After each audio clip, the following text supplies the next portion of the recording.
Dirty Sports episode 842 live on YouTube in 5, 4, 3. Welcome to the Dirty Sports Podcast. I'm your host, Andy Ruther, coming to you live from Cincinnati, Ohio, with my co-host from Southern California, Joey No Chill Prano. Hello, Andrew. Good afternoon. How's it going? It's good, man. It's good. I see we got Hat Gang today. Hat Gang. What do you got? Church boot camp? Church Brothers Farms. It's my buddy's his family. They run Nice. They run a farm that distributes probably a lot of products that you have eaten. Okay. Yeah. So they're a big farm up in Salinas, California. Yeah, sure. Gorgeous. Yeah. He's feeling high right now. We were texting. Feeling good. Diehard Warriors fan. Former Warriors ball boy. I was asking. Wow. I was asking if he was going to be invited. We were saying he needs to get a parade invite. Yeah. That would be legit. Ball boy gets the invite. So, but he goes way back, right? He's not a front runner. He's, been through some lean Warriors years. Although I feel like the Warriors have always had exciting squads. Yeah, I mean, but there was, I don't know if I would say they've always had exciting squads, but they definitely had some. They definitely have some squads that were exciting, even though they were bad. Yeah, for sure. But hey, man, they're building something real now, and it's fully built. It's built. Yeah, it's done. Yeah. Well, they're adding on to the legacy, yo. Yeah. Yes, it's they've won. Actually, I didn't even think about that. So they've won since our last episode was that Thursday morning. We had Tug on to talk Game 6. My first gambling loss of the NBA Finals. I thought for sure we were getting to Game 7, and it started out hot. Boston looked great out of the gate, and then I've actually never seen a team have as much success as the Boston Celtics did getting to, Game 6 of an NBA Finals while turning the ball over that much. Tug and I were texting a lot during the game, and he was like, "We need to improve our bench scoring." I was like, "You guys need a point guard. Like, you just straight up need an actual point guard because there's a lot of good offensive players."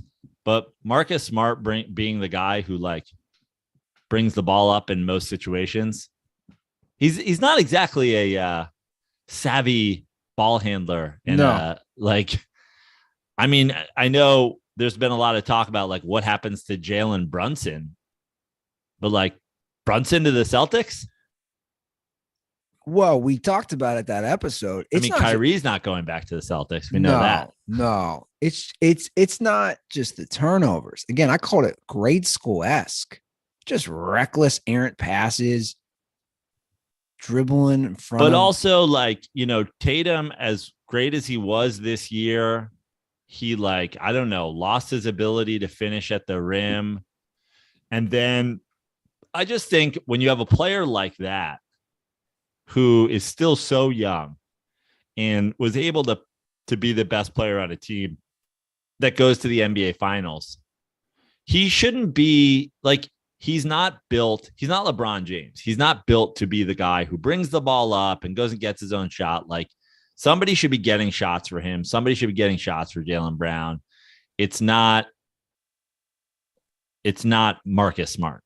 I think that they need just a straight up regular old point guard. They need a vintage Mike Conley. They need a Kyle Lowry. They need a guy who's just hey, yeah, maybe he's an all-star here and there, but they don't even really necessarily need that. They just need a guy who is their point guard. Yeah. In my opinion, that's the difference between them getting back and potentially winning a championship. I've seen a lot of things this is the beginning of something for Boston. I'm I don't know. This was a nice Boston run, but there's a lot of teams in the East. I mean, they were lucky to get through Milwaukee. Obviously Brooklyn's figuring themselves out one way or the other here Philadelphia has figured themselves out one way or the other with getting rid of Simmons. Like all that happened late in the year. I think the Hawks are going to continue to get better. Like I don't see this being Boston's conference for a while unless you address problems such as that. Like you guys turn the ball over way too much. Yeah. Like I would be interested to see if historically there was ever a team that turned the ball over that much and made it that far. Tatum's at a record, NBA playoffs record, more than 100 turnovers. He shouldn't be handling the ball that much, to be totally honest. I mean, it's sort of on him, but it's also, in my opinion, more on the way that their personnel and the coaching that he had to he's going to be that guy. He's going to turn the ball over a lot if he's suddenly kind of your leading ball handler.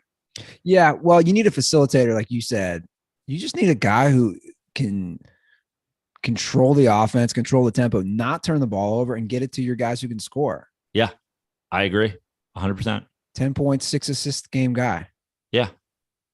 Low turnovers. That's what you need. It sucked because it ended. Honestly, I even think that the Celtics team is improved significantly by getting a guy who's like not even that good, but just comes in and does like a Prigione, like a, you know what I mean? Like one of those guys who's just like, hey, I'm here to be your fucking, Jose Calderon, like a Euro guy who just comes in. He's like, I score 4 points, but I don't turn the ball over. And I make sure Jaylen Brown can get it in a position where he's already not ready to turn it over the second he gets it. I mean, Marcus Smart was throwing passes to guys that are like, he's throwing jump balls. He was Dante Culpepper back in the day. He's like, I'm just going to throw this toward the corner and see if you can out jump the guy for it. It's like these turnovers were terrible. Well, even when they make those comebacks, right? So they came back again, cut it to 8, cut it to 9 a few times, and then they just get reckless. Yeah. It was anticlimactic for that series. It just sucked how it ended. It really sucked.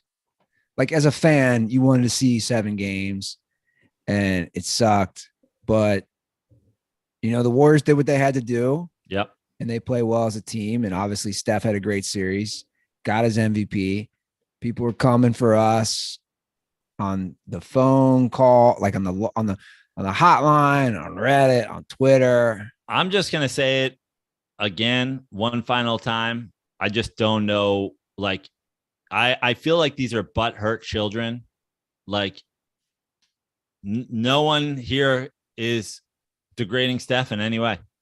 Steph's maybe the 12th to 14th best player of all time, and the best shooter. Like no one's degrading. The only people degrading Steph are the people that are trying to put him in a class of player that he is not in. There is 0 people in the top 10 that I riled off. In my top 10 that I riled off, my top 11, if you include Hakeem Olajuwon, who don't have 2 finals MVPs, except for Russell and Wilt, because basically the NBA finals MVP starts after. Wilt has 1 finals MVP.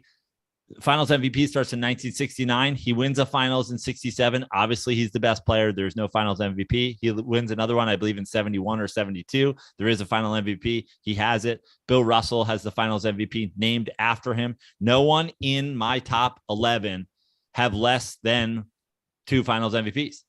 None of them.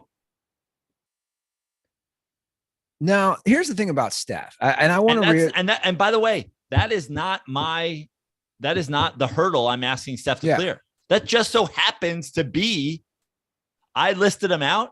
That just so happens to be it. You have to be the best player and dominate multiple. And then it's like, it's inarguable. And you know what? The other thing is, Andy, here's the thing about the butthurt children. I know everybody's like, Prano's a fucking LeBron. So Prano hits. First of all, I said before this series, I'm rooting for the Warriors. I'm putting this nonsense ring counting LeBron thing out because I don't believe in it truly ever anyway. And I really don't give a fuck. I'm not going to care what idiots say. So I'm going to go ahead and root for the Warriors. Here's the thing. Because I'm a reasonable person, this is what I have spent the last 4 days doing. calling and texting people in my life that I know whose basketball opinions I respect and just saying, who's better, Steph or KD? Of a dozen people, one person said Kevin Durant. One person said Steph Curry. One of a dozen. Shout out to Damo.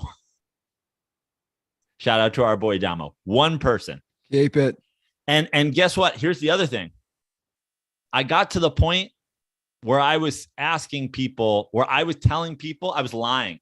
And I was like, I think this finals MVP, I think this finals MVP puts Steph above KD all time. One of my friends was like, stop it. You're a prisoner of the moment.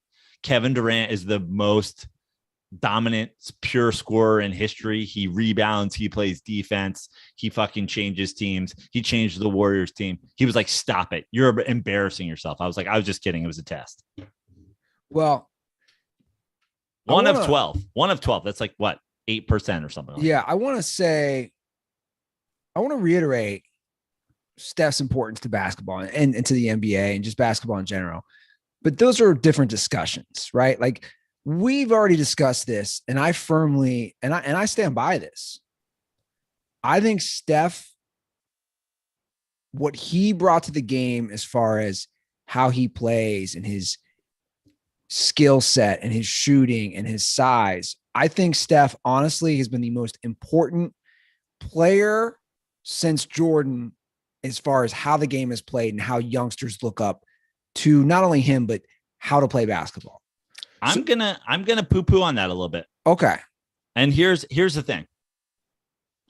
The game was going there. Okay. Steph Curry he's the poster child. He is the poster child for it. And here's the thing about Steph Curry. There have been guys, obviously no one with Steph Curry's skill set. Steph Curry is a top 12 to 14 player of all time. No one has ever, but we have seen those guys before, similar type of guys come into the league. Maybe not, again, full maxed out and everything the way Steph was, but come into the league, and the league wasn't ready for that. The league wasn't ready. Ray Allen was Ray Allen had to early in his career do all these other things because they weren't like, hey, let's go out there and get you 14 3-point looks. Okay. So the game was going that way. Shout out Mike D'Antoni and the 7 seconds or less Suns. Shout out Steve Nash, who, is a very similar skill set to Steph Curry, obviously a better passer, but even you look at his shooting, pure shooting numbers, 3-point, 2-point, free throws, the 50, 40, 90 guys. I'll say this. Okay. Yes, Steph Curry being the maxed out video game version of where the game was going definitely made it so that style of play could be successful.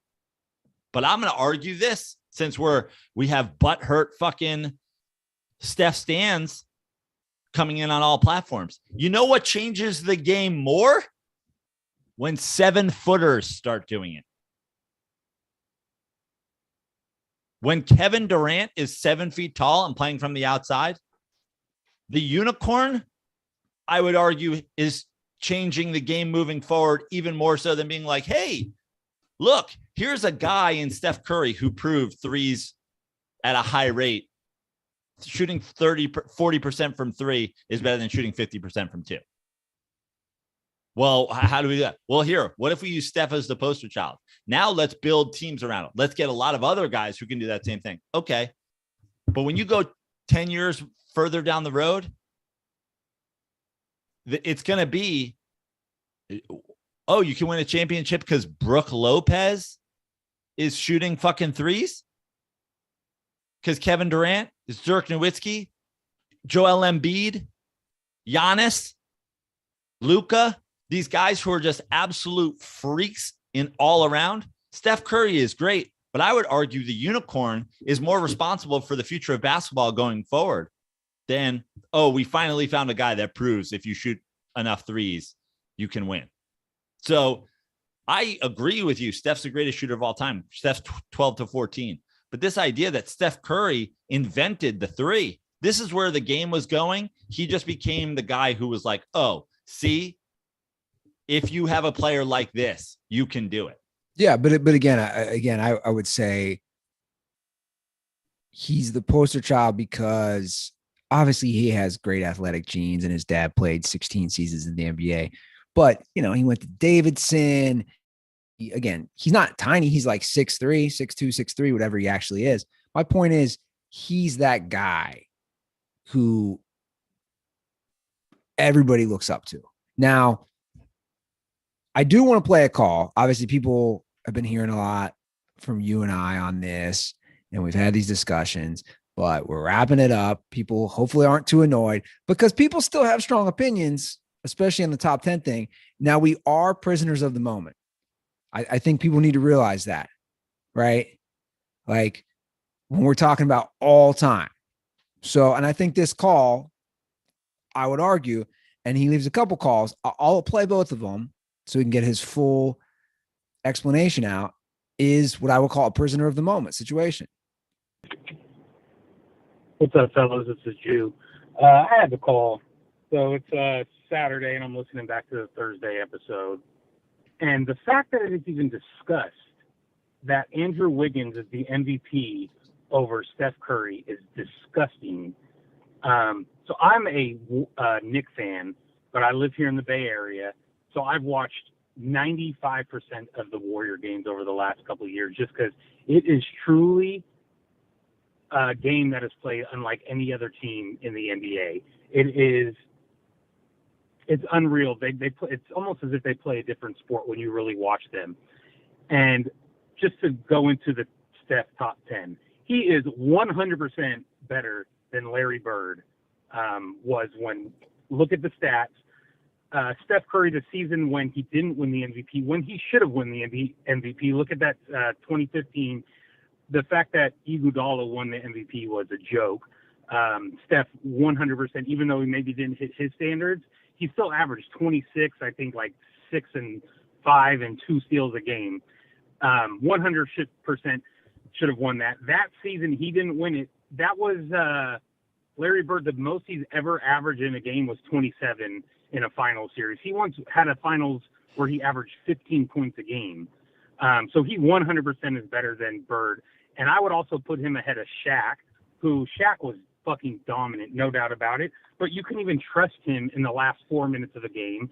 And I would also put him over Durant, just the complete body of work. Durant has done nothing in a title aspect without Curry.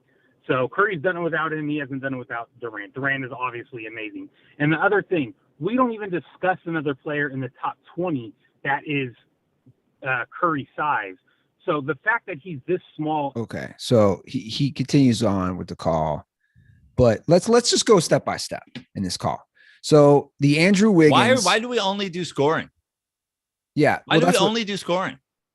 The argument for Iguodala, the argument for Andrew Wiggins, the argument for Larry Bird, the argument for Shaq, they do things besides score. This is stupid. You people are embarrassing yourselves. Your argument for Larry Bird, here is the argument for against Larry Bird. Unfortunately, the exact same argument against Steph Curry. Larry Bird comes in, joins a great team.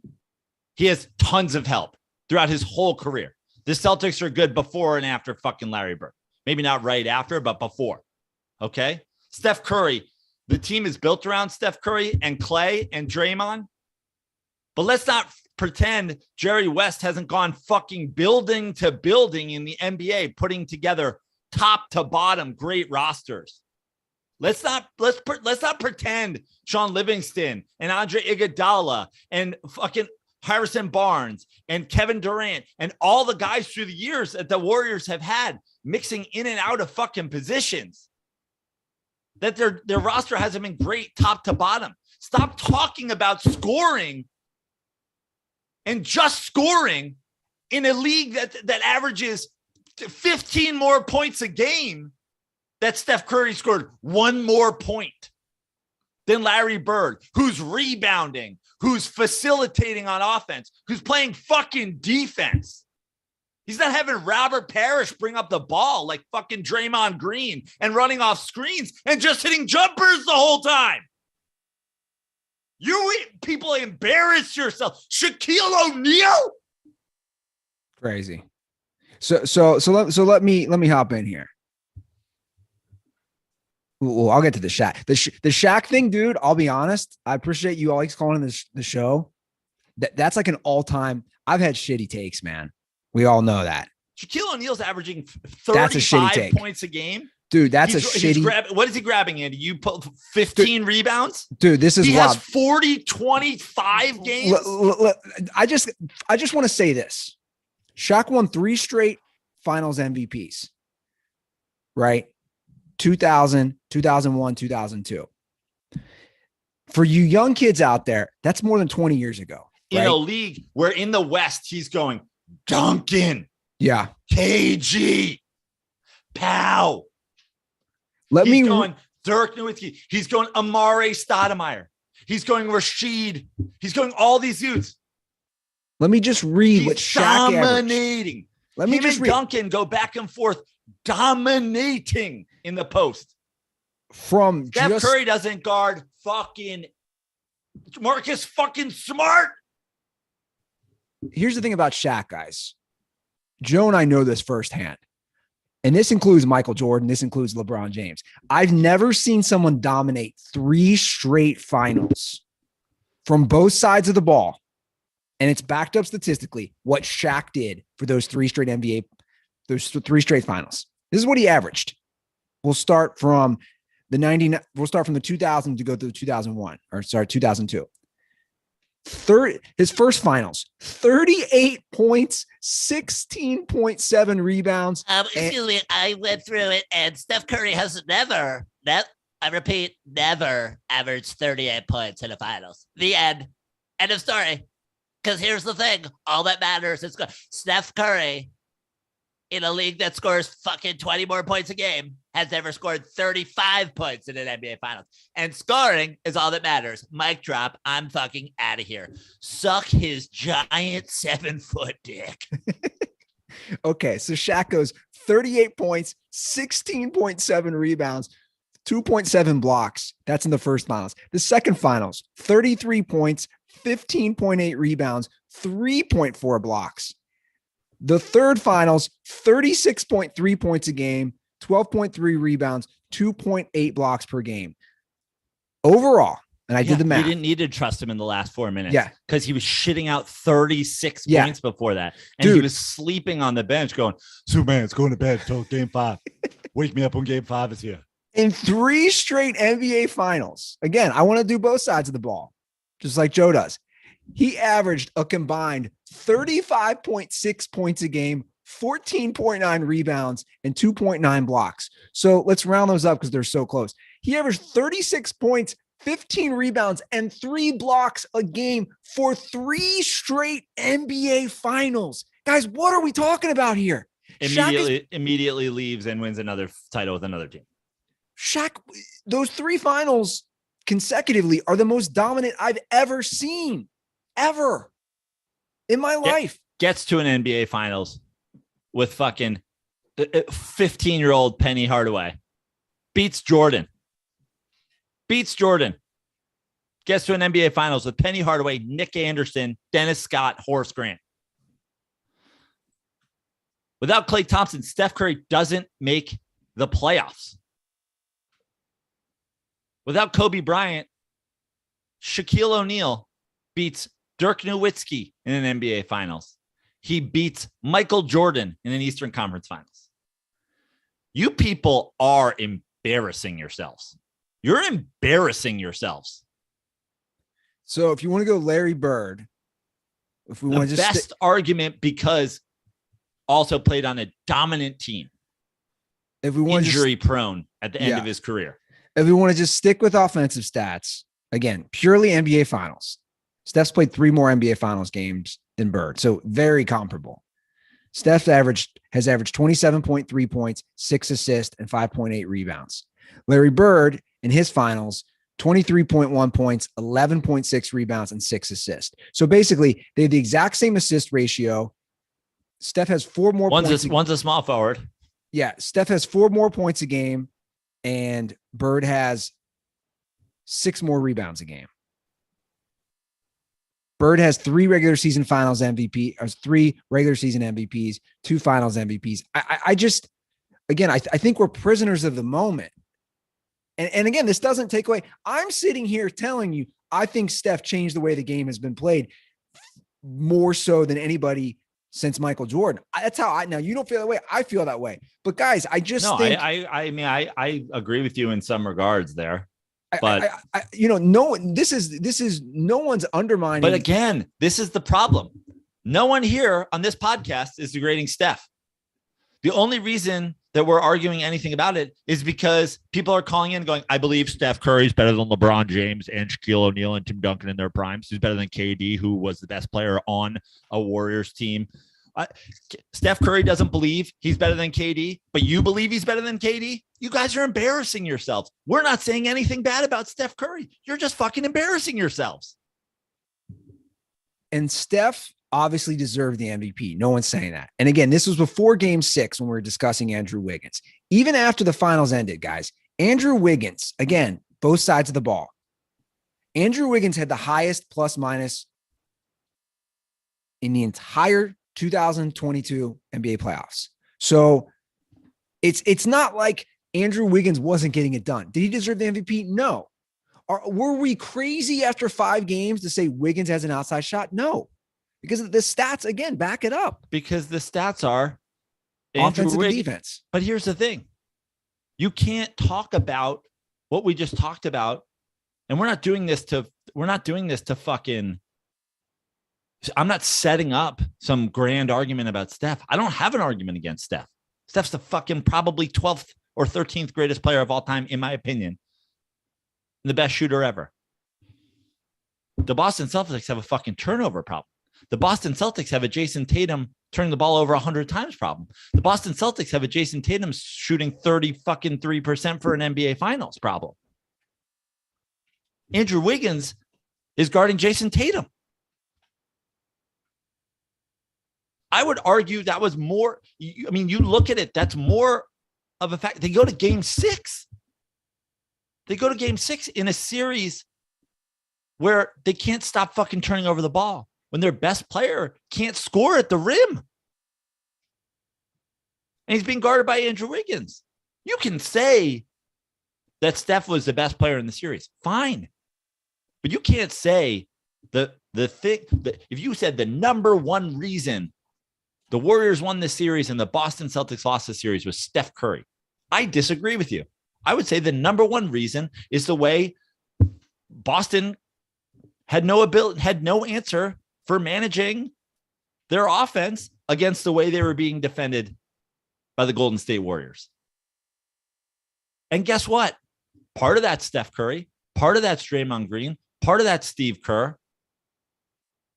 But a big part of that is Andrew Wiggins putting the clamps on the Celtics' best player. Yeah. Quick heads up. Every time you hit that, it makes a noise. Good. I know you're worked up.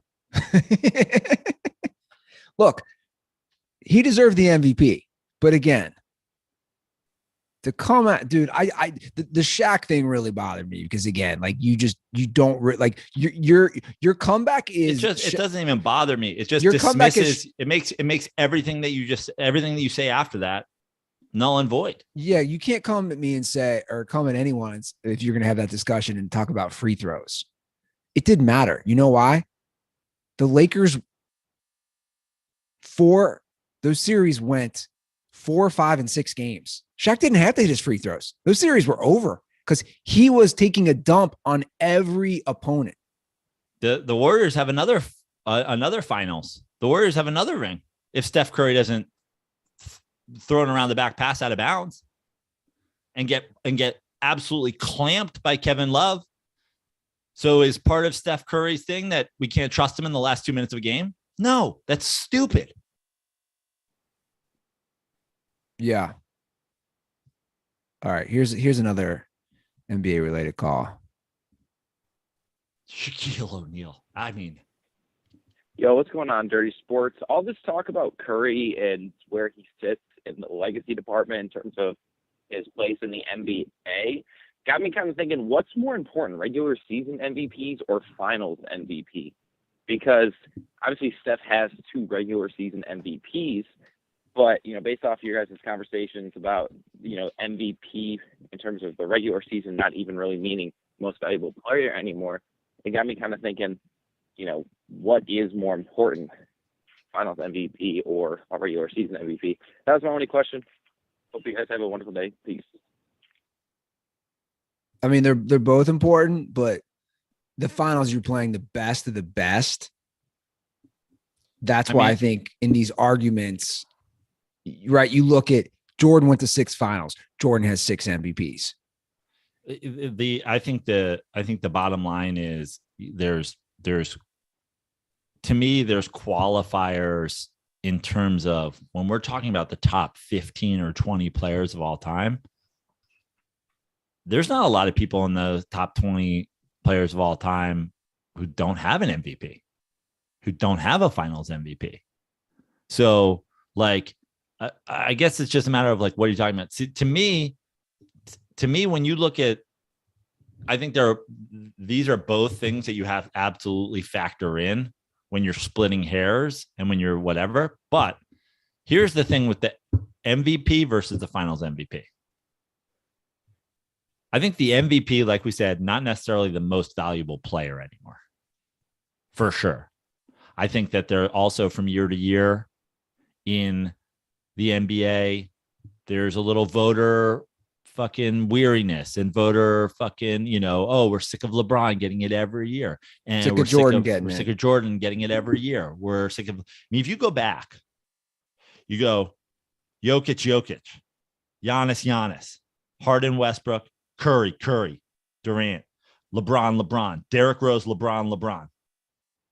I mean, you can almost see where there's moments where they go, oh, we've fucking had enough of this guy. Let's mix in a fucking Derrick Rose.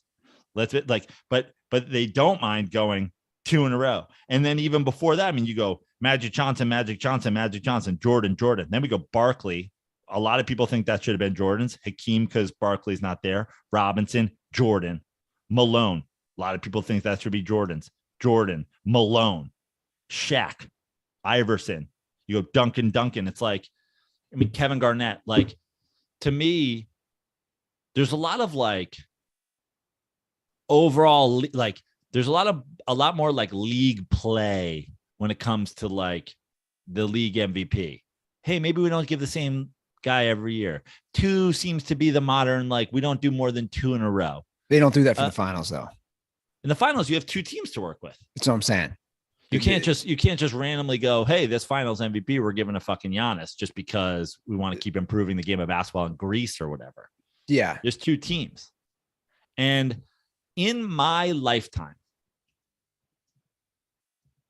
there's not a lot of, I just off the top of my head said, a lot of people question this one. A lot of people question this one. A lot of people question the Derrick Rose. A lot of people question the Kobe Bryant. A lot of people question one of Nash's. A lot of people question, we've got those.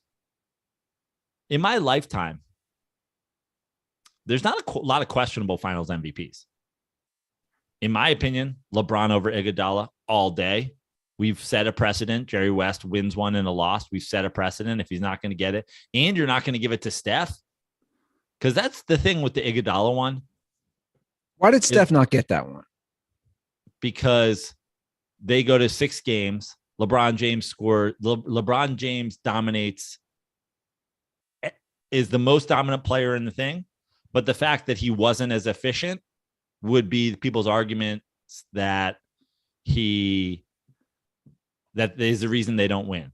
So Iguodala keeping LeBron somewhat in check, even though LeBron dominated in every statistical category and wasn't efficient because his 2 best players are not on his team. And therefore is why would you pass the ball to fucking Delava D-Leaguer and Timothy Mozgov and fucking, I don't know, Danielle Marshall or whoever the fuck else is playing on his team at that time.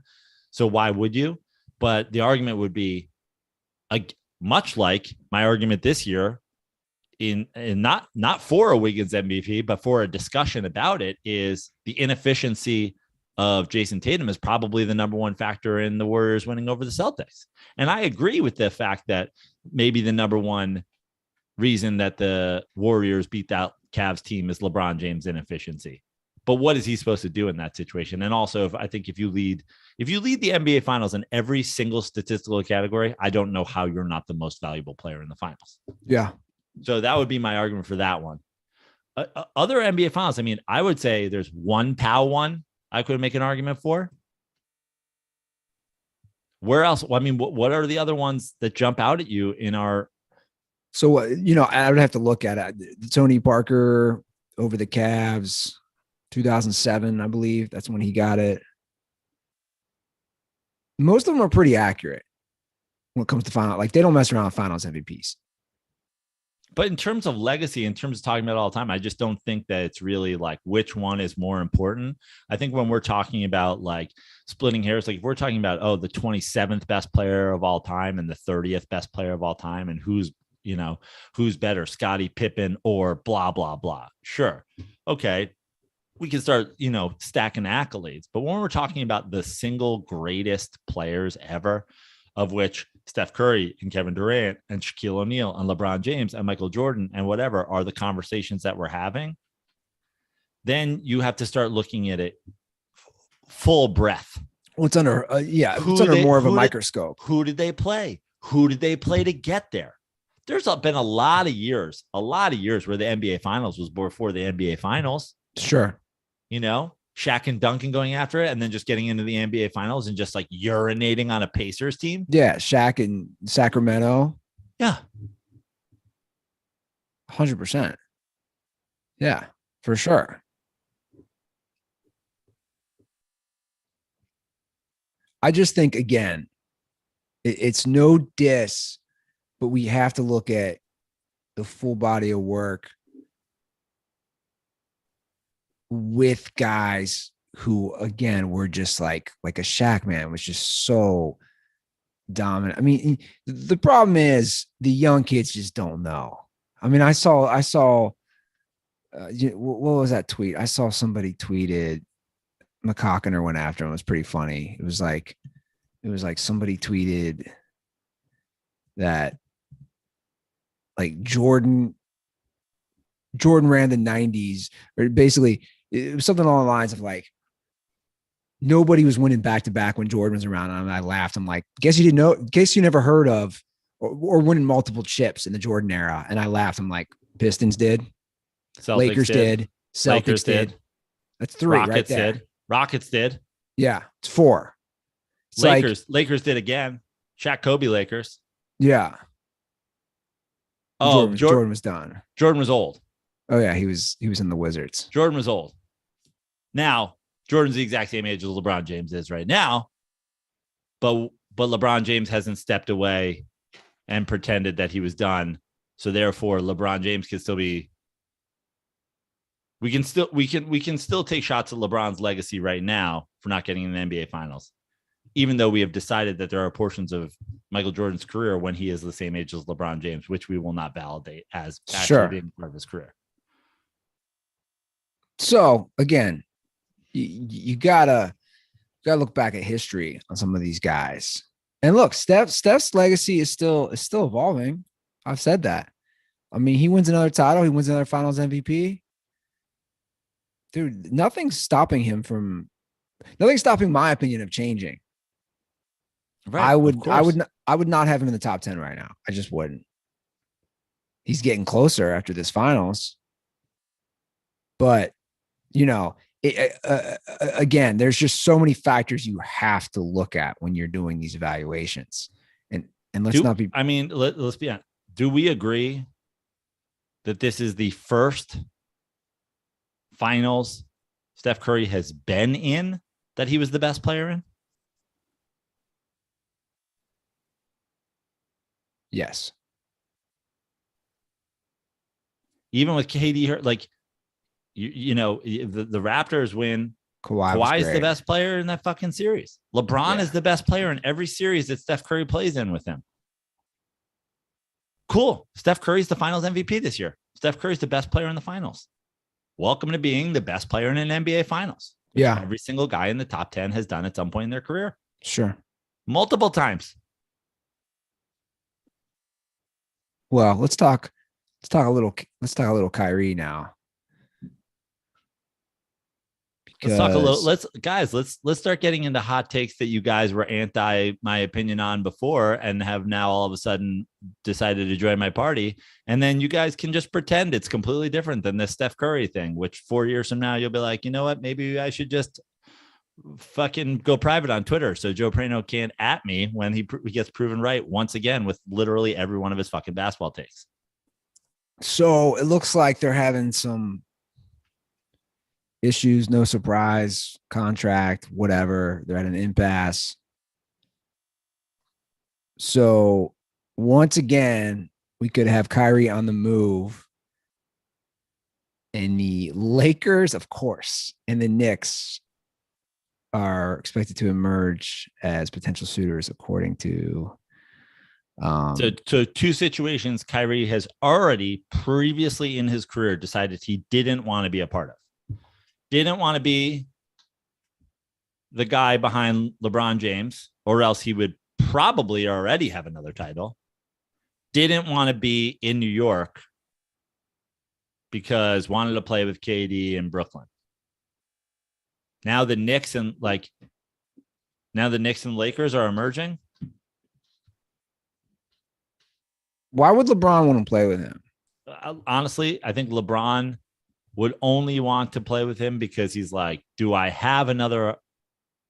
Like, what is my other option at this point if I'm trying to win one more title than taking some star who's fallen and bringing him back into the fold, my former wingman, trying to get him to participate in the way that maybe he did when they were on a Cavs team that was successful.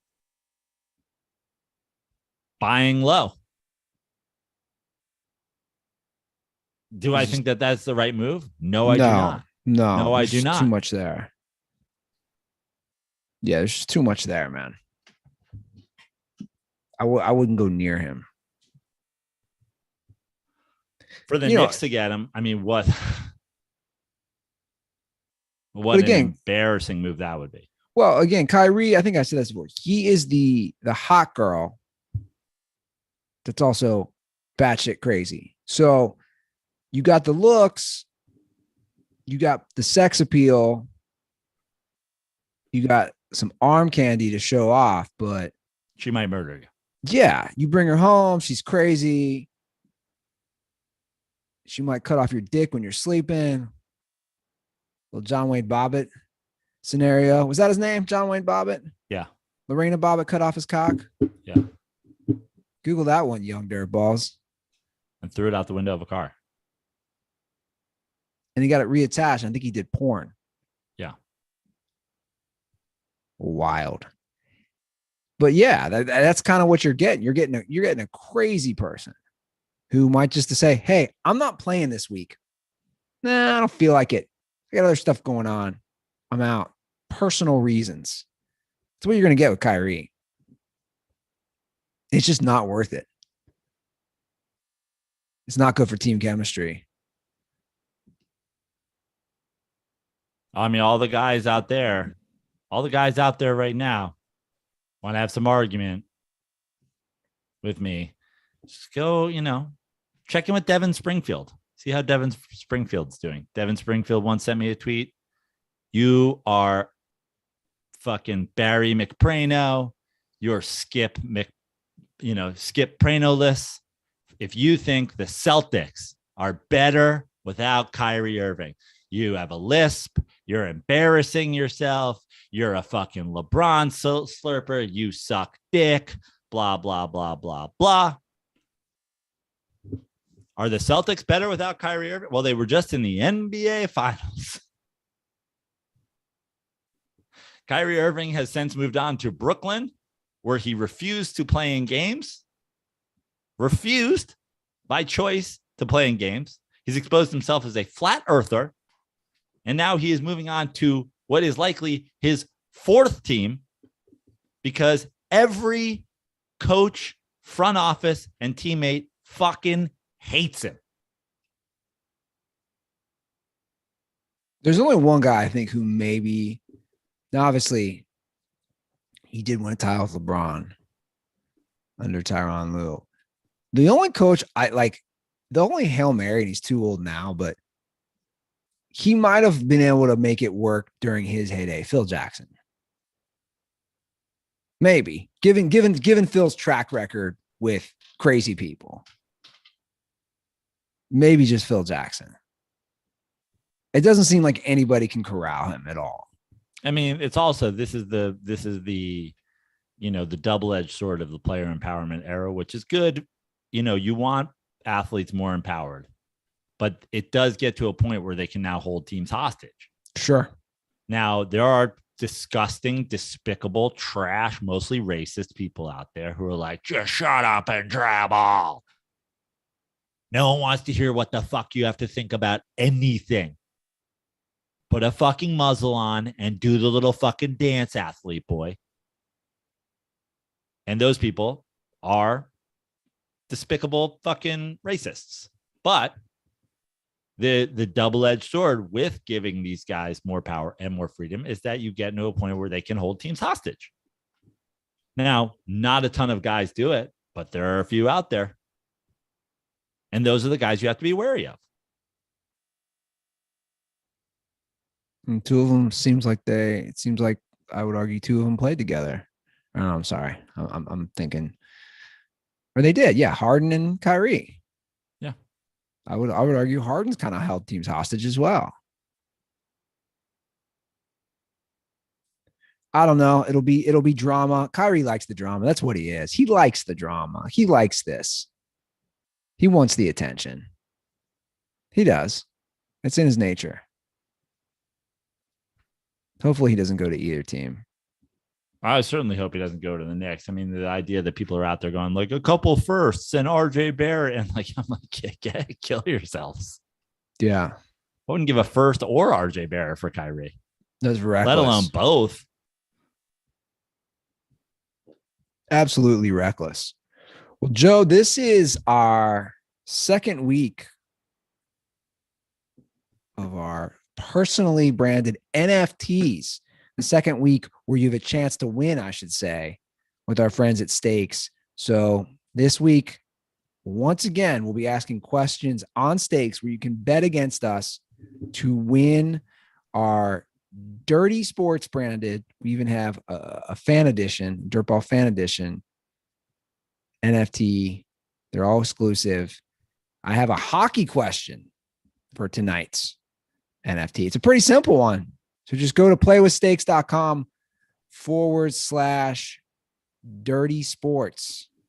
Mine tonight was pretty simple. Basically, will the Avs win? Will they come back from being, I'm sorry, not Avs. Will the Lightning come back from being down 0-2? Answer that question on playwithstakes.com/dirty sports for a chance to win a Dirty Sports NFT. A non-fungible token. Is that correct? That's right. That's correct, Andy. Wow. I got it. I didn't even have to look it up. Yeah. Also, if you want an Andy Ruther personalized non-fungible token, you can get them on Fans Only. Yeah. That's right. Dick pics for days. You can make any money on OnlyFans? Fans Only? What is it? I always forget it. OnlyFans. OnlyFans? I'm sure you could. Yeah. Yeah. Chili man. Jacks off a chili.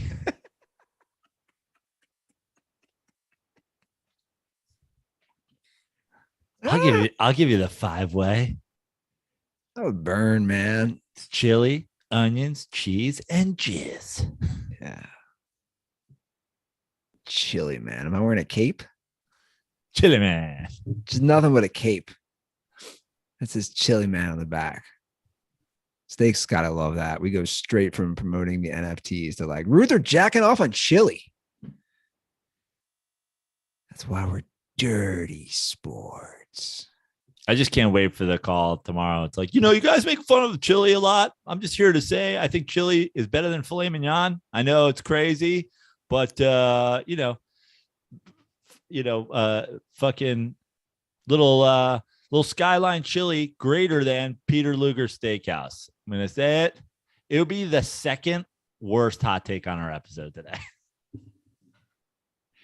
It's a more reasonable take than Steph Curry has had better finals performances than Shaquille O'Neal. Well, no, to be fair, he was saying top 10. He'd bump Shaq out of his top 10 and slide Steph in. Yeah, it's insanity. It is insanity.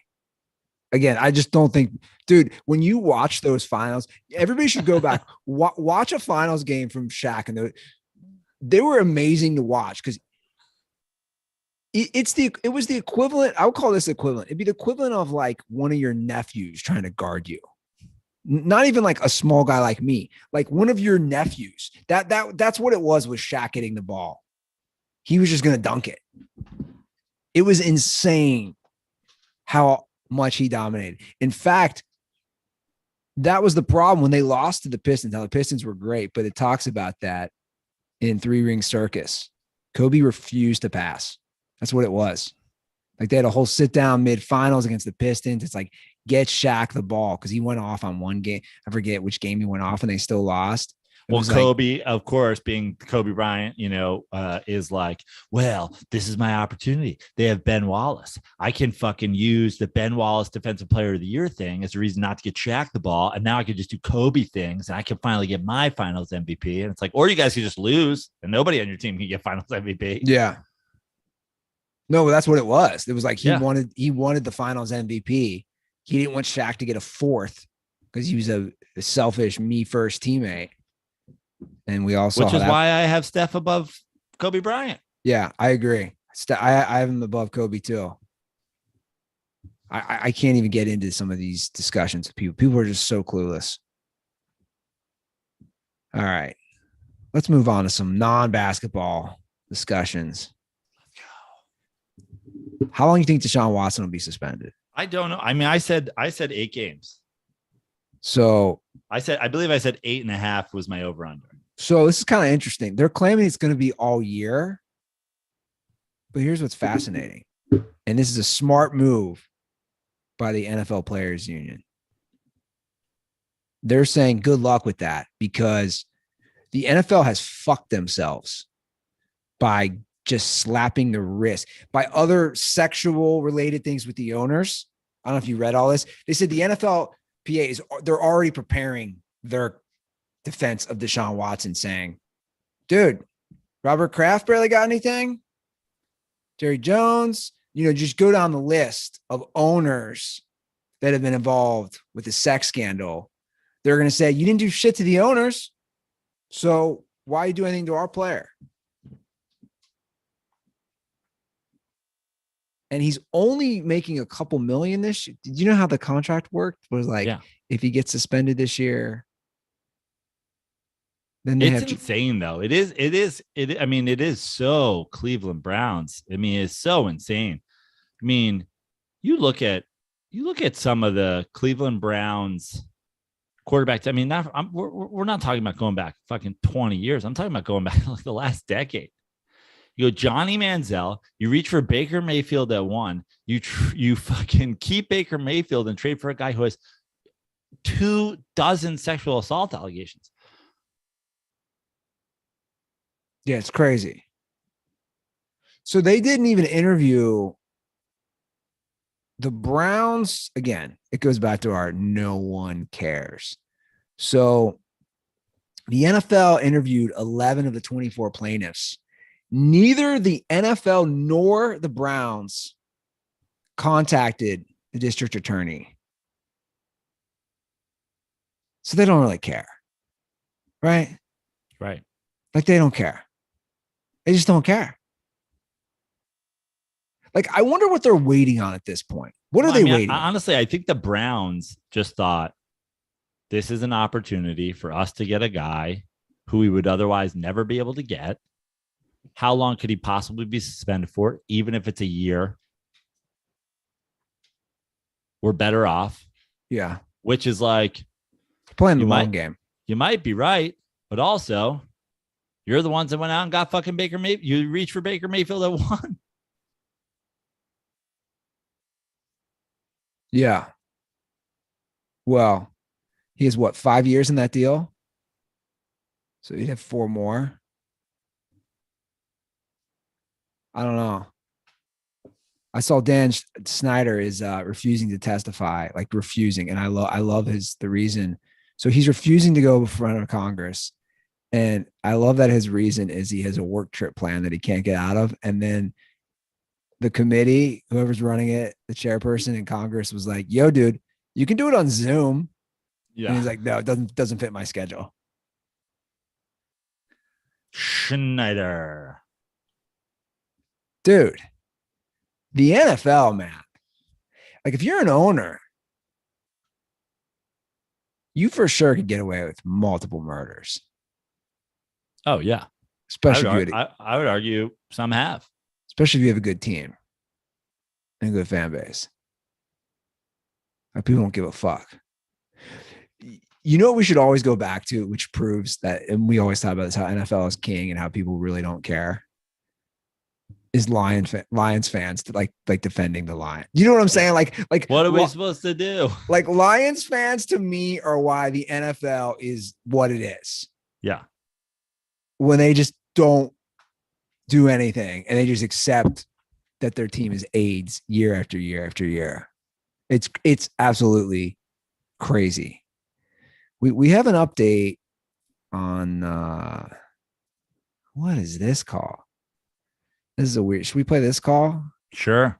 I have it titled, "Would we watch NFL if they murdered all the players?" What was this call?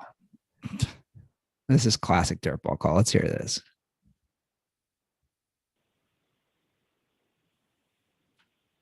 I was listening to the last episode and the conversation about what it would take for NFL fans to stop watching. And I want to point out that the New Orleans Saints and their owner, Benson, admitted that they helped cover up the horrific acts of sexual abuse from the Archdiocese of New Orleans. And I was thinking about a scenario. What if Roger Goodell had a press conference tomorrow and said, "We decided to murder every one of the players that was in the NFL so we didn't have to pay them, and we're bringing in scabs"? Would people still watch? And I'm laughing to myself. I think I would. I still fucking watch. I still root for the Chiefs. So let's call. Thank you guys for the episodes every week. Condoms are for the St. Louis Cardinals and all of their fans. So scabs, that's like somebody who replaces a union worker. Yeah. So in his scenario, every current NFL player is wiped off, and they're just bringing in replacements. See, I wonder. See, not sure about this one. Well, I'll say this: in this scenario, right? I think weird scenario. I think what could kill this is like Roger Goodell being like, "We are having a player genocide." That might leave a bad taste in some people's mouths and be like, "Oh, well, I'm not sure I could support a league that just killed like 700 people just like on a whim."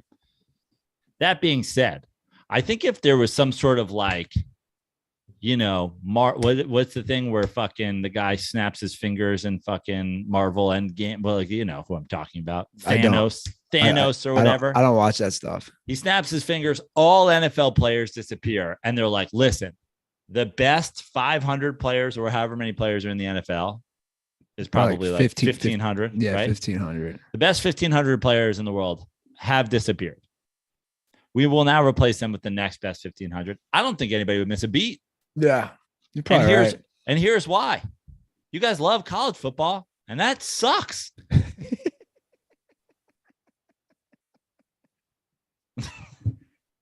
Yeah. You're like, fucking Oklahoma. Like, dude, you're watching like the 17th, 18,000th best players in the country with like 2 guys who are going to the NFL on the field. So, of course, you're going to be like, fucking Cowboys. You don't give a fuck. Yeah. That, you know, I think that's right. If they were wearing a Cowboys jersey, I don't think people would care. No. Like it's different than like you can't get viewers. And when you think about college football, those players, there's no fucking turnover. You're an Oklahoma fan. 5 years later, nobody you know on the team. Sure. New guys. Fucking love them more than I've ever loved the Sooners before. Yeah. You're right. It's true. I mean, it's crazy. By the way, the Bengals won't stop calling me. It's getting out of control, guys. Again. I got to call again. Yeah, I mean, you might just need to be like, I bought Browns tickets. I'm sorry. Like, what are we doing here, guys? Like, you should, next time you should be like, listen, you guys have. Did you say you're calling for Andy Ruther? Be like, I think you guys are trying to get in touch with Randy Ruther. Let me give you Randy's phone number. It's confusing too. I don't understand that there's a wait list for season tickets, but single season tickets are. I don't know. I don't know. It's doesn't make any sense. But yes, Randy. We were discussing a Andy Ruther, Joe Prano meetup. Randy said he's making that Bills Bengals Monday Night Football game in January. Let's go. January. Let's go. It'll be a cold one here. Yeah. Seems like maybe if I go home for the holidays, hit a fucking stopover in Cincinnati on my way back west. I need a Randy Ruther icky shuffle in the end zone with a little tiger tail on the back of him, just shaking his little booty. The thing is, if we do a Bills Bengals Randy Ruther, dude, he's getting so blacked out, he's not remembering the game. Like, he's gonna get so blacked out. He's gonna get so blacked out. He does the football version of the call, and he's just like, I just watched Joe Burrow win a game in January. He lost in the Super Bowl last year. Dare I say he's better than Peyton Manning? He's gonna do the football version of the Shaq call we just got. He's gonna get so drunk. I have noticed a lot of shit back and forth between Bengals and Chiefs fans. And I have to say, a lot of Chiefs fans, like, what are you guys talking shit? The Bengals beat them twice last year. But I've noticed a lot of Chiefs fans, like, this is the first time. Something. But my point is, like, Burrow got hurt the year before. Like, now when you had a full season of Burrow, he won. So, like, look, I'm just saying, I wouldn't be talking shit to Bengals fans if I'm a Chiefs fan. I know you won a Super Bowl a couple of years ago, and I know you have had more success. But if the team that beat you twice and the second one was in Kansas City, I wouldn't be talking trash. Yeah. Especially with Tyreek Hill out there saying that fucking bro, Tua is better than what is Tyreek Hill? What is he smoking down in Miami? I know. Well, that was what I was gonna say. You know, when like Pat McAfee like tackles somebody and then he finds out he's immediately getting drug tested, or somebody hits like a 500-foot homer in Major League Baseball, and they immediately get steroid tested. It's like, can we immediately test Tyreek Hill? He said, he's like, oh, random drug test. Why is that? And they're like, dude, you said Tua's better than Mahomes. You said Tua was more accurate than Mahomes. We think you might be on crack cocaine. Oh, yeah. I know for a while they were doing something called Flakka down in Florida. Yeah. Like that synthetic drug. You might be on something we don't even know about. What are you talking about? The disrespect to Patrick Mahomes to say that. Troll or moron? I think he's both. I think he's going full troll and moron right there. All right, we have some calls we'll get to in a bit. 310-359-8365. I like scattering them throughout the show, so give us a ring. We did have a U.S. Open winner, Matt Fitzpatrick, yesterday. First U.S. Open winner with braces. Did he have braces? Yeah. He's got braces. I didn't watch too closely. Yeah. I barely watched it. I see these payoffs now after the LIV tour. Do you see the Barkley comments? What did he say? Barkley said if he got offered $200 million, he'd kill a family member. Oh, yeah, I saw that. He's like, I'm not joking. Dude, he's always keeping it real. Yeah. But when you do see his payout, he won $3.15 million. You do have to laugh. You say, "Oh, that's it." Yeah. That's It's a lot of money. It's a lot of money. I'm just saying it's like the 10th place guy at LIV tour or some shit. Yeah, I didn't really watch it. I don't know. I mean, golf on TV is just puts. I didn't watch a ton. I tuned in here and there. It's a pretty epic weekend. The AFC had a kegger. That was fun. Yeah. I went to a wedding. Just a weekend in Miller Lite drinking. Sure. I went to a wedding and I realized, dude, wedding speeches and edibles. Wedding speeches on edibles? Like you were listening to them while on edibles? Yeah, they're not easy, man. You know, you think it's been going on for 5 hours and it hasn't been, because speeches at weddings are usually pretty bad, right? And then if you're baked, I was kept saying to my buddy, dude, how long's the speech been going on? He's like 30 seconds. I'm like, God, it's going on forever. 30 seconds. 30 seconds. He's like, you've been talking through the whole thing. Oh yeah. Dude, I couldn't. You know what we found interesting though? So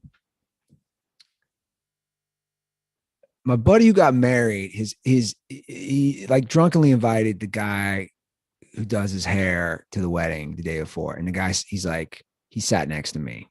Okay. So shout out to Kenji. Wait, I don't even understand. Your buddy drunkenly, it was his wedding? Yeah. So he invited the day before. Okay. Got it. The guy who does his hair. And then he ended up doing like all the groom's hair. And anyway, it was pretty funny. So he sits down and I'm already on edibles. And, you know, he's like an alternative dude. You know, he's got the earrings, the nose ring. He's like a chill Japanese dude. So I just threw it out there. Like right when he sat down, I was like, look, man, I don't know if you're into this stuff, but I got some edibles if you want some. And my other buddy was laughing. He's like, dude, it's so funny just to think you're offering like a stranger drugs. I'm like, yeah, but it's edibles. And he just looks at me and he goes, oh yeah. And I give him one. And he just goes, my night just got better. And he was ready to party. Like he hit me up, and an hour later, he was wearing a purple suit. He was like, your 5 milligram thing did nothing. No, I had 10 milligrams with me. Oh, wow. But he was feeling good. But my buddy kept making a joke, and it is kind of true. He goes, it is pretty crazy, Andy, if you think about it. You just meet somebody and you're giving him something. He has no clue what it is. Like, if you really break it down, not that I'd be trying to kill the guy. It's kind of wild if you think about it, right? Like you're just taking drugs from strangers. Yeah, I mean, but also you got to think of like the potential and like what's the worst thing happened? It's like, oh, I went to this wedding. This random dude in Cincinnati just decided to dose a whole wedding. I was giving out tabs of acid. Like, like what's the end game here? Like, yeah. Oh, maybe he gives me a little too much, a little too little. I mean, safe to say, if the dude's wearing a purple suit, he's probably not worried that you give him 10 milligrams of weed. But here's what we get. Not like you're going full Joey Diaz. He's like, how much I did take? You're like 12,000 milligrams. What? Why? Him and I, there was 2 open seats next to us, and he was scamming the whole time for us to get those meals. Just can you imagine just Andy with like a plotting before. He's like, I'm going to find somebody. And I'm going to overdose them on fucking THC. yeah, I'm going to ruin this wedding. Yeah, man. So we were those idiots at the table who were eating people who didn't show up's food. Yeah. And I kept thinking, it's like my buddy's parents were sitting there. I kept thinking, they're just probably looking at me like, yo, man, what's wrong with you? It's like, you can never tell when you're on edibles. Do people know when you're on edibles? Especially me, because I'm not drinking. Or they just think, wow, Andy's really laughing a lot at very serious speeches. Like, I could not stop laughing. Bridesmaids up there crying. I'm just like, that's fucking hilarious. Savage. And yes, did I rip that 10 milligram and did I cut it in half so I could have 5? You're damn right I did, Mr. Frano. Is there a bigger lightweight out there than me? It's unbelievable. Really, there's not. Yeah, it's pretty sad. All right, well, let's talk. Oh, whoa. Blowing up. Sorry. Oh, I know. It's got a little ring to it, huh? Yeah. Let's do some non-traditional sport news. Okay. Let's do that. Let's do a little swimming news. A little highlight. Oh, swimming. Okay. A little swimming news. FINA, which is the swimming world's governing body, voted to restrict transgender women from elite swimming competition. This was big news last night. The new policy, which takes effect today, will require transgender competitors to have completed their transition by age 12 to be able to compete in women's competitions. And they say they are not encouraging people to transition by the age of 12. It's what scientists are saying, that if you transition after the start of puberty, you have an advantage, which is unfair. I think it's totally reasonable.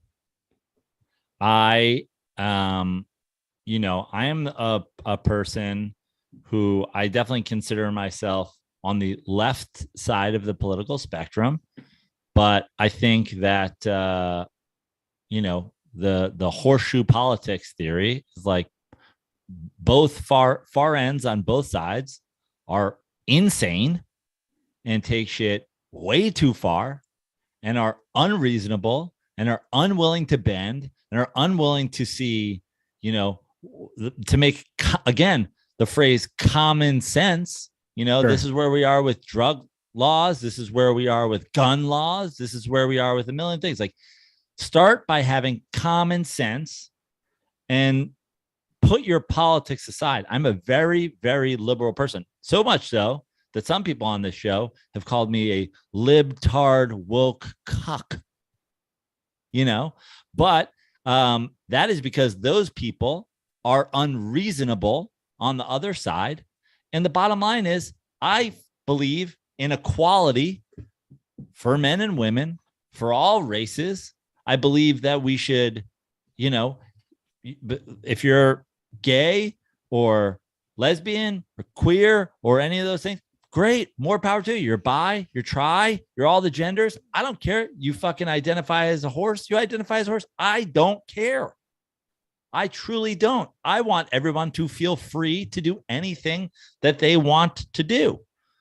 But, you can't be Mario Andretti and show up in a race car and say you identify as a fucking 100-yard dasher and then break the world record. It's almost as unreasonable as the thing is like the problem with the transgender sports argument is that if you don't have, you are disavowing common sense, not to say people born male have a physical advantage by and large over people born female.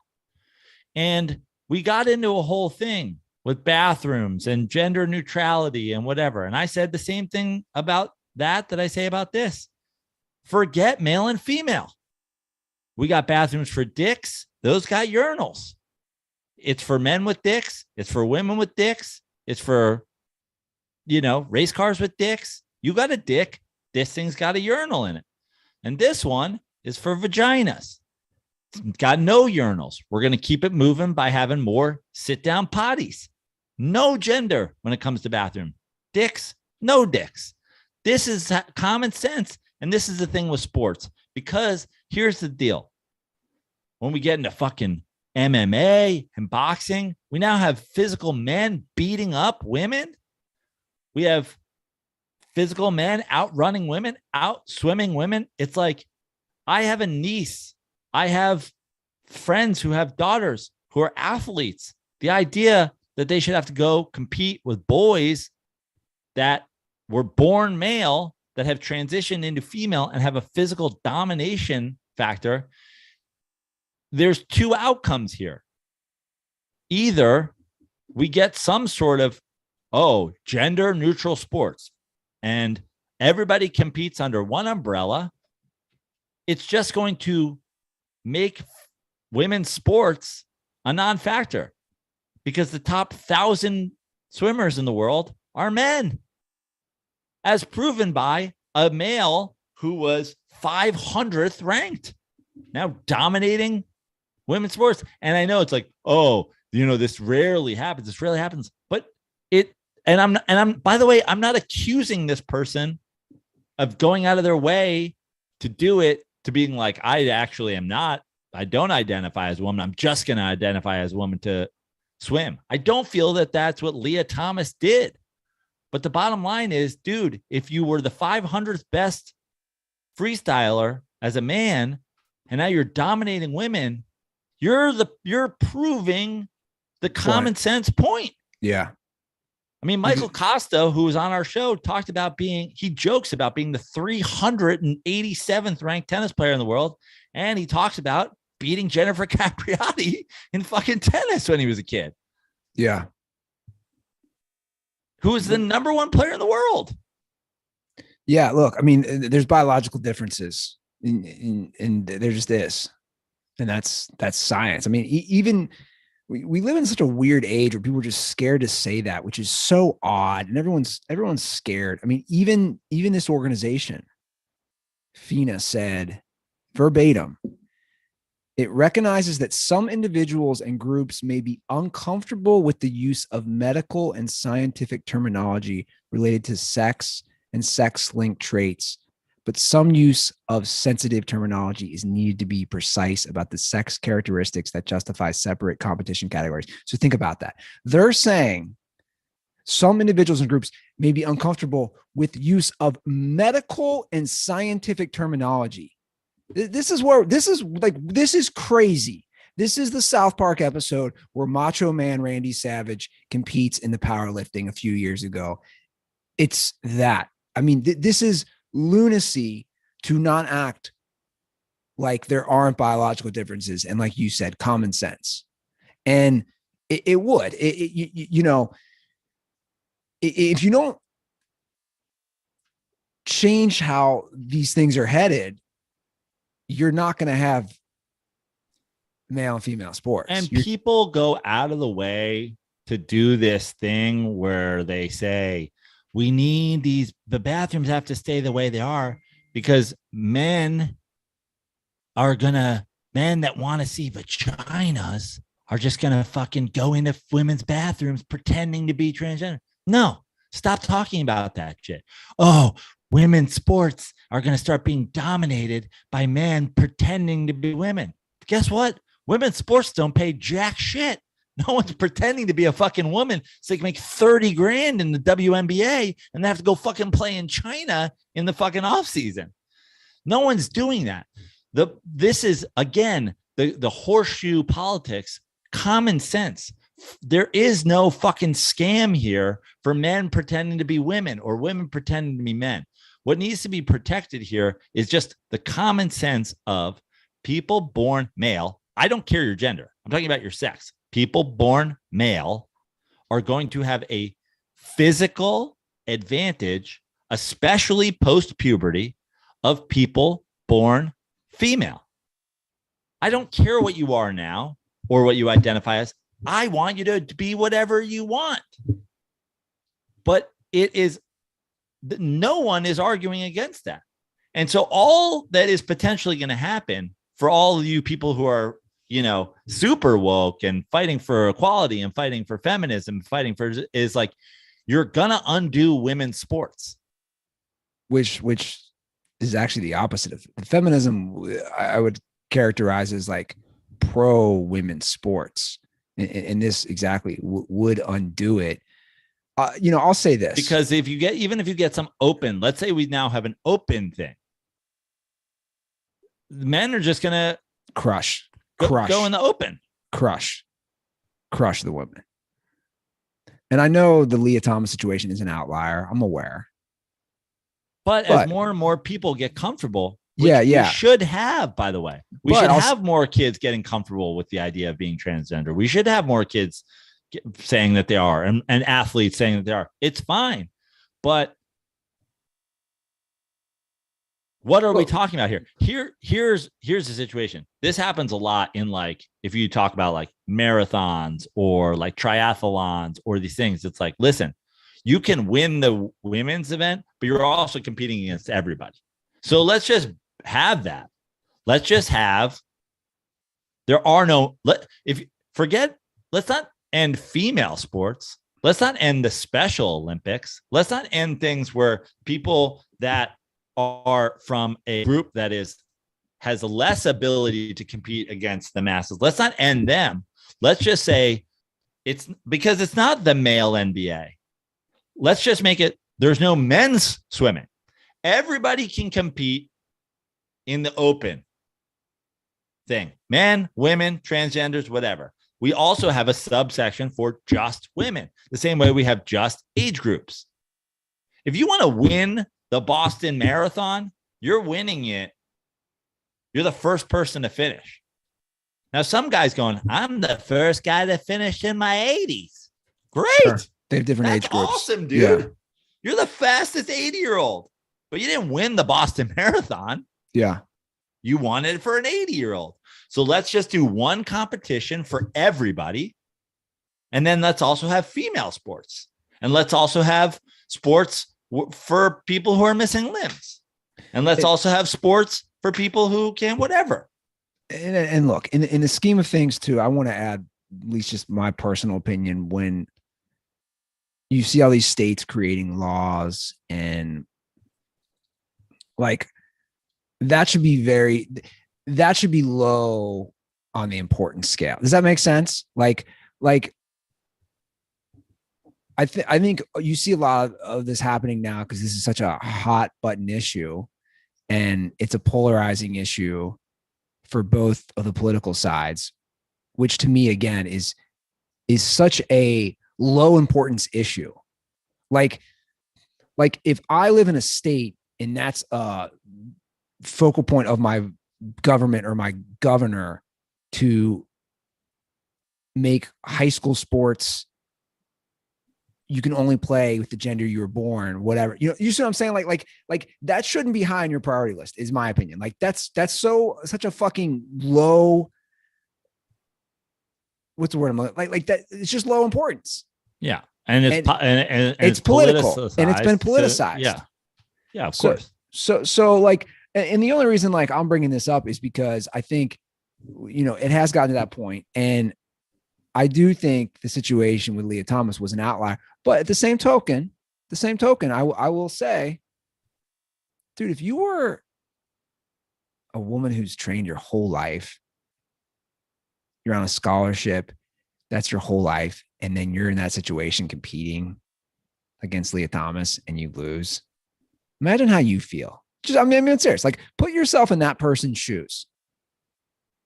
Because the thing is, it's unfair. It's just unfair. It's like the thing that's not fair is when you grow up swimming. I grew up swimming, and you would have 8 and under, 10 and under, 12 and under, 14 under, 18 under. You have all these things.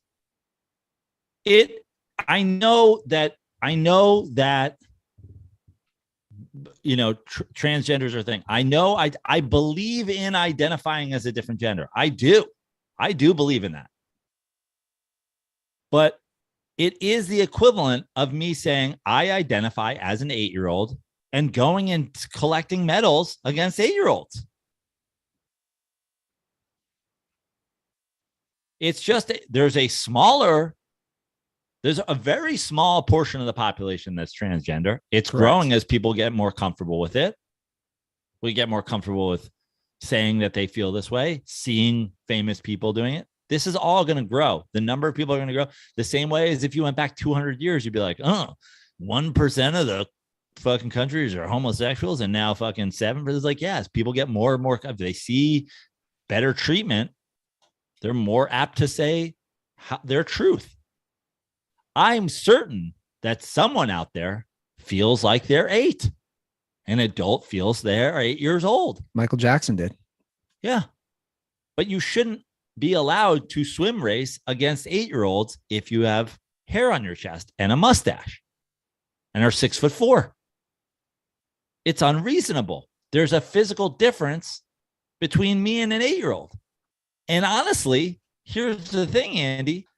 There's actually less of a physical difference between me and an 8-year-old male than there is me and a 42-year-old woman.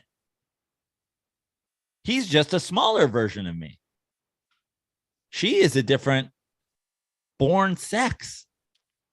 There is no rule stating you have to be a male to play in the NBA. The National Basketball Association is an open division basketball association. If you're male, play there. If you're transgender and you're good enough, play there.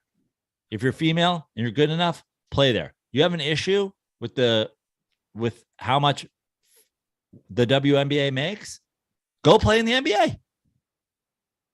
But let's not wipe women's sports off the planet by turning it all into an open division to make an exception for a very, very, very, very, very small portion of the population. Yeah, and that's my hang up too. All sports have an open division.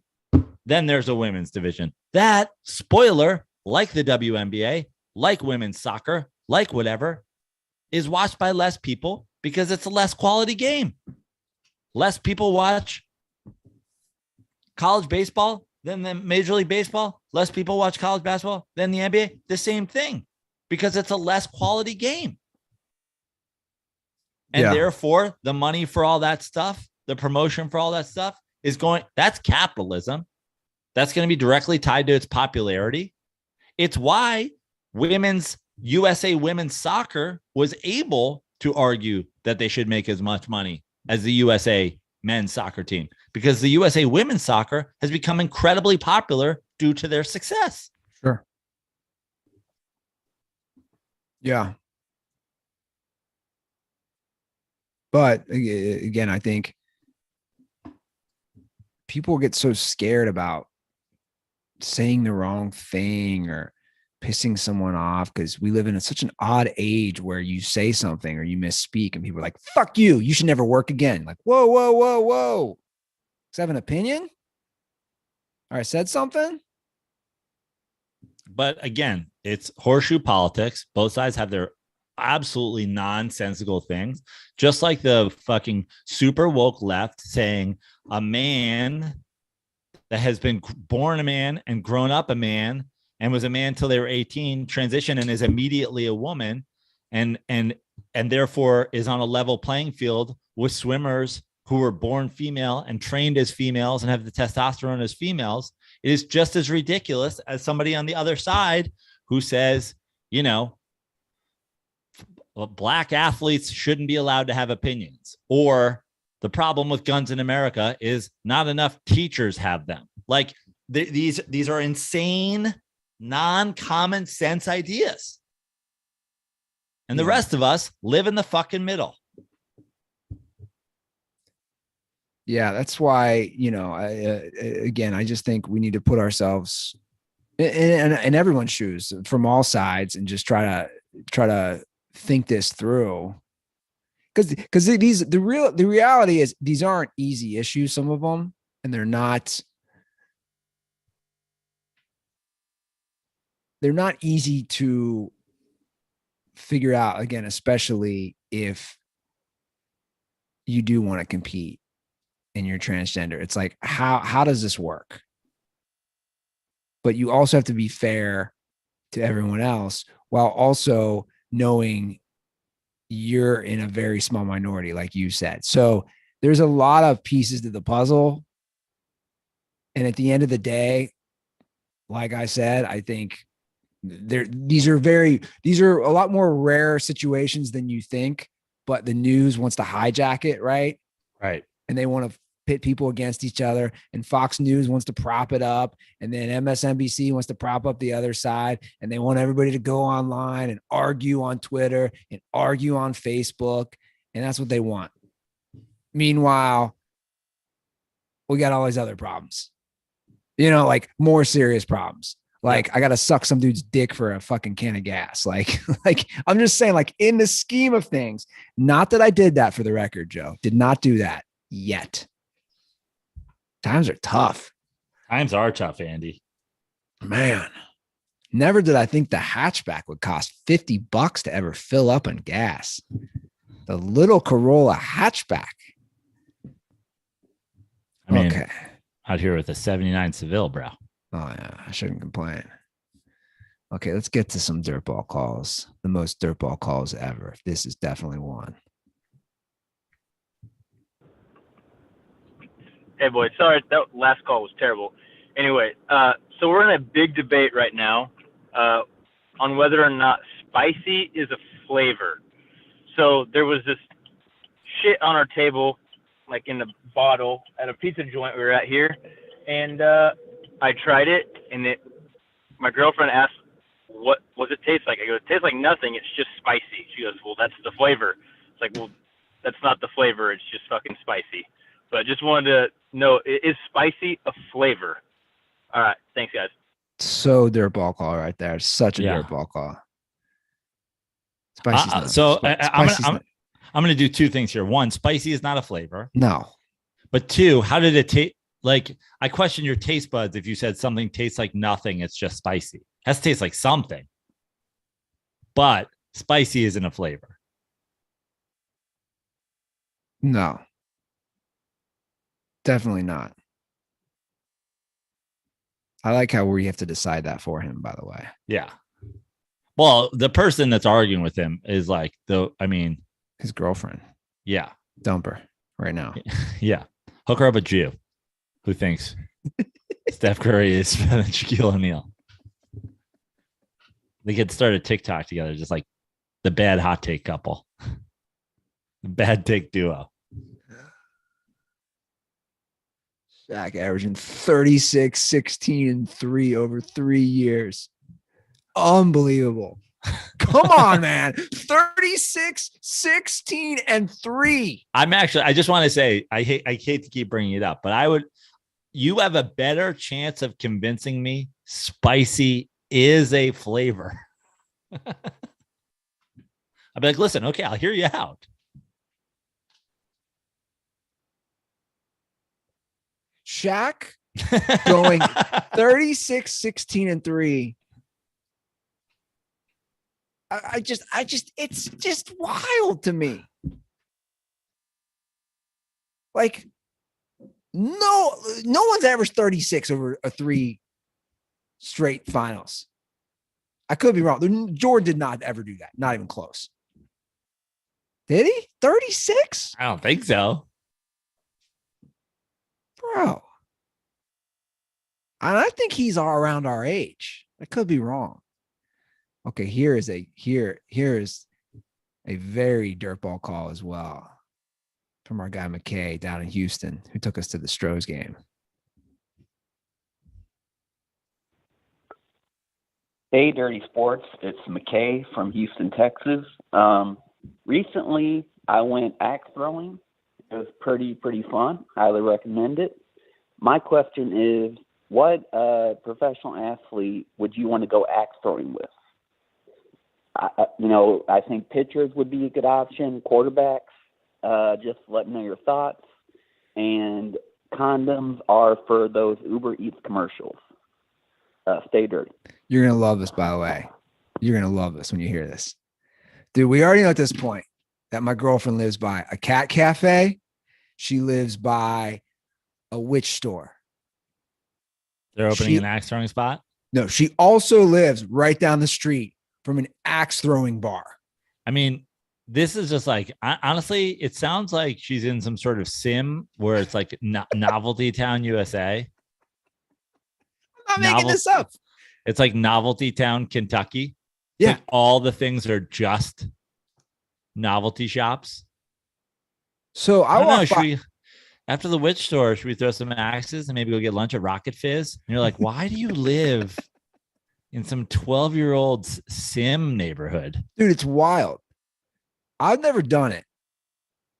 I would like to go. It's like, maybe we should just go to the supermarket. And it's like, no, we don't have a supermarket. What are you talking about? Who needs a supermarket when you can make potions? It's funny you say that, because the other day I had to grab something. I was like, dude, I can walk to a cat cafe. I can walk to an axe throwing bar. I can walk to a witch store. I couldn't really walk to like a CVS. Yeah. She's like, there used to be a CVS there, but that's not where the slot car racing place is. You're like, what? What year is this? I have wanted to go in there. She's worried that somehow an axe is going to fly and slice her head and she's going to die. I don't know. They're all going in one. It's like a gun range. They're all going in one direction. They're not just throwing them like at the fucking front door and shit. Yeah. I mean, you definitely want a pitcher. I want to go with somebody who's just known for fucking like letting it fly. Like I want to go with Vlad Guerrero, and I want to go with Bo Jackson. Remember Bo Jackson's cannon back in the day? I want to go with Yoenis Cespedes. I want to see him throw him underhand.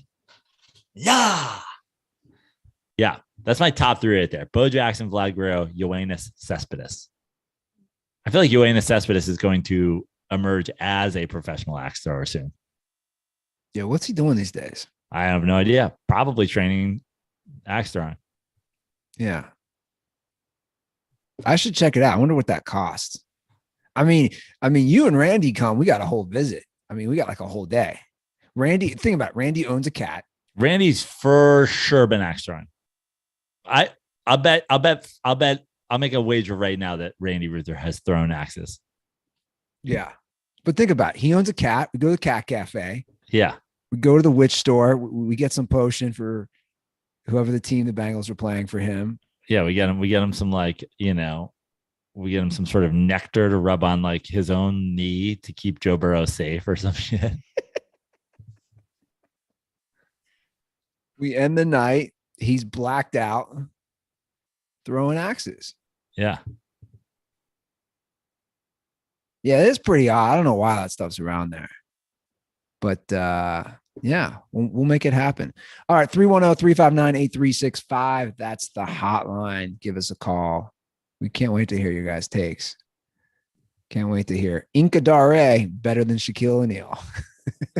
How you like that dive? Inca Dinka Dare. George Washington fucking. Oh, you knew. I was going to ask you if you knew what college you went come to. on. Of course. Who was he drafted by? The New Jersey Nets? Yeah. That's right. I can't wait to hear these calls.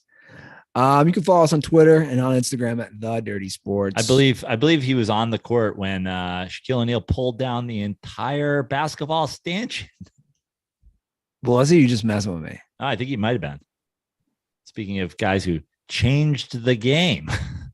Yeah. More PSI on the stanchion after the most dominant center of all time ripped them out of the fucking ground. You can follow us. Steph's handle, though. You can hop into Reddit. That seems to be a hot topic to troll me and Joe. Yeah. Where can they troll you personally? At Joe Prano on all social media, except for Twitter, where I'm still at Fix Your Life. If you're in the Los Angeles area, I am once again guest hosting this week at the Venice Underground Comedy Show at Killer Yacht Club. And then, got some more shows on the horizon, all available at joeprano.com. I'm seeing this Reddit saying I got cucked by a mastiff. This is pretty funny.